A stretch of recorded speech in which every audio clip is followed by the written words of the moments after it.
7일 후에 여호와의 말씀이 내게 임하여 이르시되 7일이 어떻게 나왔느냐 하면 15절 말씀에 보면 하나님께서 에스겔 선지자를 데라빕에 이르게 하시죠. 데라빕으로 가게 하시고 거기서 사로잡힌 백성, 이스라엘 백성들이 바벨론으로 포로로 잡혀 있으니까 그들에게 나아가서 두려워서 떨며 7일을 지내도록 하셨습니다.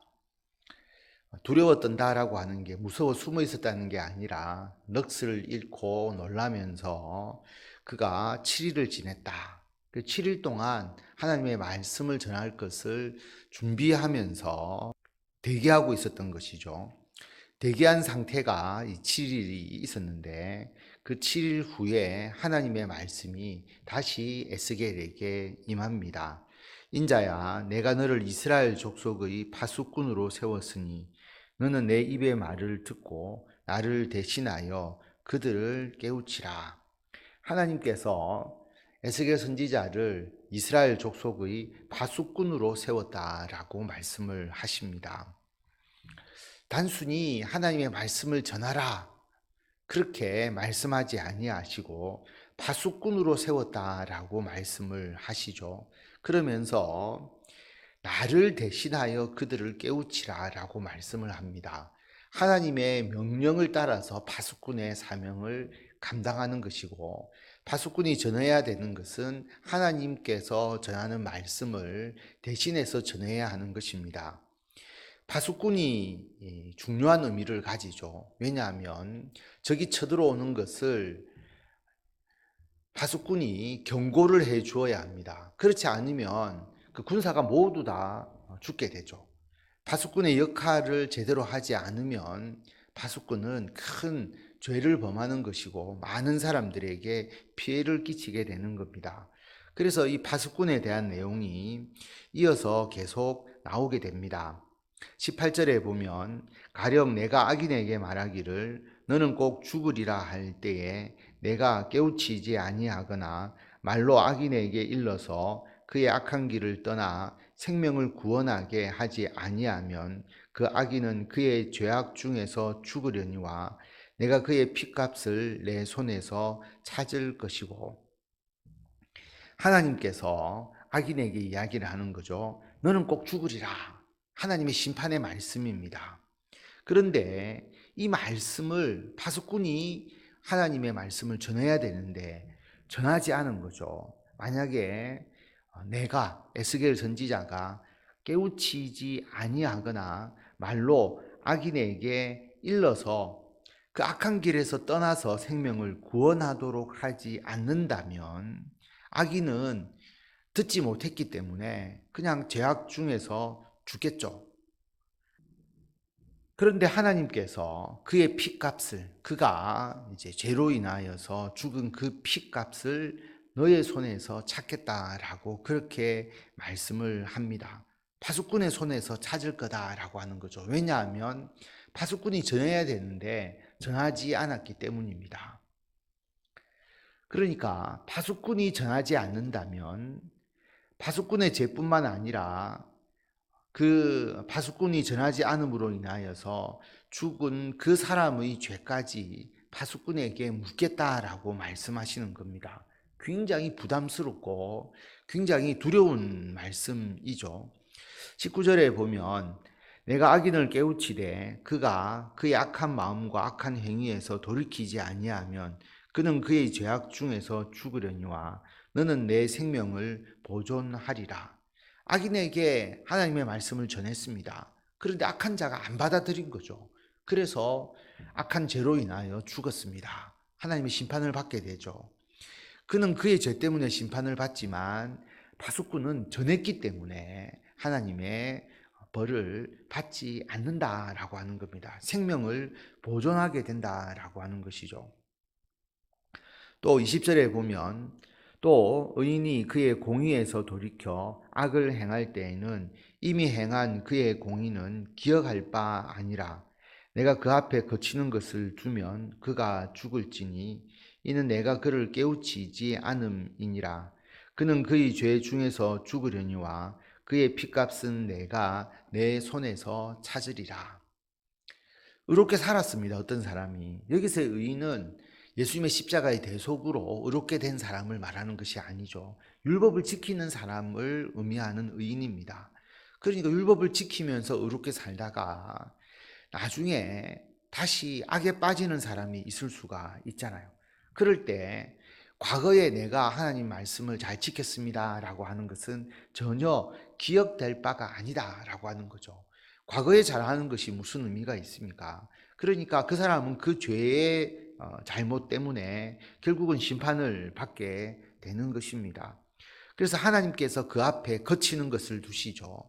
그 거치는 것은 우상숭배나 또 재물에 대한 유혹이나 세상에서 그를 미혹하는 여러 가지 상황들이 있지 않습니까? 거기에 걸려 넘어져서 다시 말하면 우상숭배에 빠지거나 재물의 유혹에 따라서 하나님을 떠나는 일들이 있게 되고 그래서 그가 심판받게 된다라고 하는 겁니다. 공의에서 돌이켜서 죄악 가운데 빠졌기 때문입니다. 그런데 파수꾼이 그를 깨우치지 않아서 그가 그렇게 죄 가운데 죽었다고 한다면 그 죄 가운데 죽은 핏값을 파수꾼의 손에서 찾겠다라고 그렇게 말씀합니다. 21절에 보면 그러나 내가 그 의인을 깨우쳐 범죄하지 아니하게 하므로 그가 범죄하지 아니하면 정령 살리니 이는 깨우침을 받음이며 너도 내 영혼을 보존하리라. 그러나 파수꾼이 악인을 깨우쳐 가지고 그가 범죄하는 데에서 다시 하나님께로 돌아와서 그가 구원을 받는다면 당연히 파수꾼은 그 역할을 잘 했기 때문에 영혼을 보존하고 하나님의 은혜를 받게 되는 것이죠. 결국 이 사례를 이야기하면서 파수꾼에 대해서 하나님께서 말씀하시는 것은 뭐냐 하면 결국 죄는 자기 죄로 죽죠. 내가 의롭게 살아서 하나님의 말씀대로 살아서 구원을 받든지 아니면 불순종하고 악을 행하여서 하나님의 심판을 받든지 자기의 죄로 인하여 심판을 받습니다. 그러나 파수꾼이 전했느냐 전하지 않았느냐에 따라서 파수꾼이 전하지 않았다면 구원받지 못한 그 사람의 죄악에 대한 그 핏값을 하나님께서 파수꾼에도 묻겠다라고 하는 거죠. 다시 말하면 우리의 죄도 된다라고 하는 것입니다. 파수꾼이라고 하는 이 사명이 너무나 중요한데 사실은 우리들에게도 파수꾼의 사명을 주셨습니다. 왜냐하면 예수님의 마지막 명령이 복음을 전하라라고 하는 것이고 우리가 예수 그리스도의 복음을 전하는 사명을 가지고 있는 것이죠. 그래서 우리가 전하지 않을 수가 없다라고 하는 겁니다. 우리가 전하고 복음을 많은 사람들에게 나타낼 때 우리는 복음을 전했으니까 또 내 개인뿐만 아니라 우리 교회를 통해서 예수 그리스도의 복음이 전파되고 있으니까 그 복음을 전하지 않으면 우리가 복음을 전하지 않아서 그 사람들이 하나님의 구원을 받지 못하는 모든 책임이 우리들에게 있다라고 하는 거죠. 복음을 전하지 않은 죄가 우리들에게 있게 된다라는 것을 말씀하고 있습니다. 그것을 에스겔 선지자에게 하나님께서 계속 강조하고 계십니다. 에스겔 선지자가 어떻게 전하지 않을 수가 있겠습니까? 22절에 보면 여호와께서 권능으로 거기서 내게 임하시고 또 내게 이르시되 일어나 들로 나아가라 내가 거기서 너와 말하리라 하시기로 하나님께서 다시 에스겔 선지자를 강권하셔서 들로 인도하십니다. 거기서 하나님께서 다시 환상을 보여주시고 하나님의 말씀을 에스겔 선지자에게 전해 주시죠.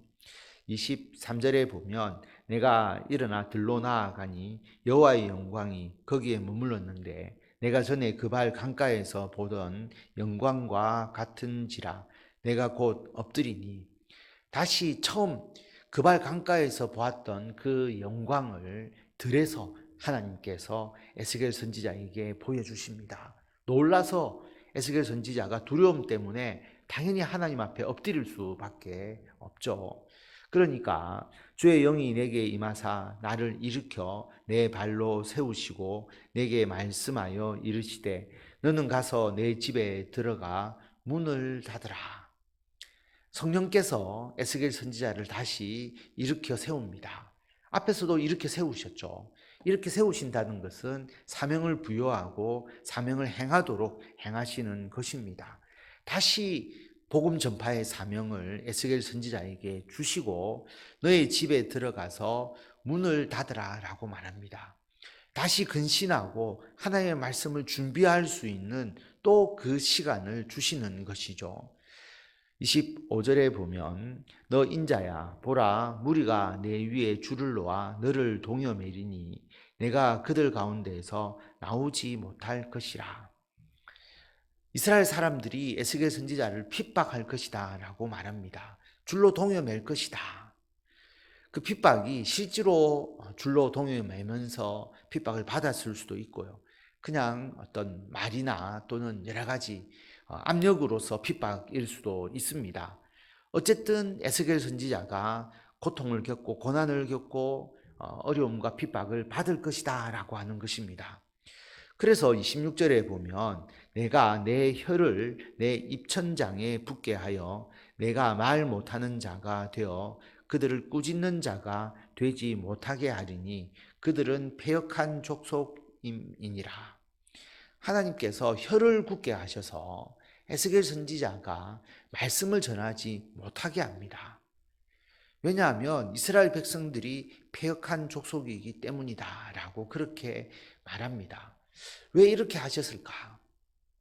아직은 이스라엘 백성들에게 복음을 전할 때가 아직 이르지 않은 것이죠. 하나님의 심판의 말씀을 전할 그 때가 아직은 이르지 않았기 때문에 하나님께서 대기하고 준비하고 더 근신하도록 하는 목적이 되고요. 그리고 혀가 굳어서 말을 못하는 상태가 되어버리게 되면 어떤 마음이 들겠습니까? 말하고자 하는 욕구가 더 강하게 생기겠죠. 그래서 하나님께서 어느 순간 그 혀를 풀어주시고 말할 수 있게 함으로써 복음을 하나님의 심판의 말씀을 전할 수밖에 없도록 하는 말을 못하는 그 고통과 그 답답함을 느끼게 하시고 더 강하게 복음을 전하게 하기 위해서 이렇게 혀를 굳어서 말을 하지 못하도록 일정 기간 동안 하십니다. 그리고 27절에 보면 그러나 내가 너와 말할 때에 내 입을 열리니 너는 그들에게 이르기를 주 여호와의 말씀이 이러하시다 하라. 들을 자는 들을 것이요 듣기 싫은 자는 듣지 아니하리니 그들은 반역하는 족속임이니라. 다시 하나님께서 말할 때에 너의 입을 열어주겠다라고 말씀합니다. 그리고 그들에게 하나님의 말씀을 그대로 전하라. 듣는 자는 듣고 듣기 싫은 자는 듣지 않을 것이다. 너가 전하면 파수꾼의 사명을 감당한 것이다 라고 그렇게 말씀을 하십니다.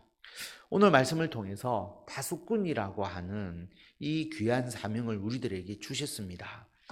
이 파수꾼의 사명을 이단 여호와의 증인에서 차용을 해서 자기들이 쓰는 바람에 이게 참 잘못된 의미로 많이 오해될 수가 있지만 하나님께서 우리들에게 주신 사명입니다. 우리는 복음을 전하는 것이죠. 무조건 그들이 듣든지 듣지 않든지 복음을 전할 뿐입니다. 하나님께서 우리들에게 복음 전파의 사명을 감당하도록 사명을 주셨기 때문입니다. 에스겔 선지자를 하나님의 선지자로 이끌기 위한 그 준비의 과정이 굉장히 귀하다라고 하는 것을 알 수가 있죠. 하나님께서 환상을 주시고 또 사명을 주시고 대기하게 하셨다가 다시 불러서 또 환상을 보여주시고 또 사명을 부여하시고 혀가 굳어서 말을 하지 못하게 하고 답답함과 하나님 말씀 전파의 그 위험을 다시 느끼게 하고 또 하나님께서 준비시키시는 이러한 모든 과정들은 하나님의 복음을 전하는 일이 간단한 것이 아니다라고 하는 것입니다. 하나님께서 우리를 복음 전파의 사명을 주시기 위하여 하나님께서 오랫동안 준비를 하셨죠. 우리가 전도한다는 것 생각하지 못하고 처음에 예수 그리스도를 믿을 때에는 그냥 교회 와서 예배 드리는 것으로만 우리가 충분하게 신앙생활을 했다고 생각을 하실 때도 있었습니다. 그러나 이제 그러한 때가 지나가고 하나님께서 우리가 복음 전파의 사명을 행할 수 있도록 우리를 부르시고 우리가 이 일들을 감당하도록 해 주셨다라고 하는 것입니다. 그래서 앞으로 더욱더 주의 복음을 전하시고 듣든지 듣지 않든지 지혜롭게 그들에게 하나님의 말씀, 예수 그리스도의 구원의 복음을 증거하셔서 한 명이라도 더 구원케 하시고 하나님의 귀한 자녀로 삼으시는 성도 여러분들이 다 되시기를 바랍니다.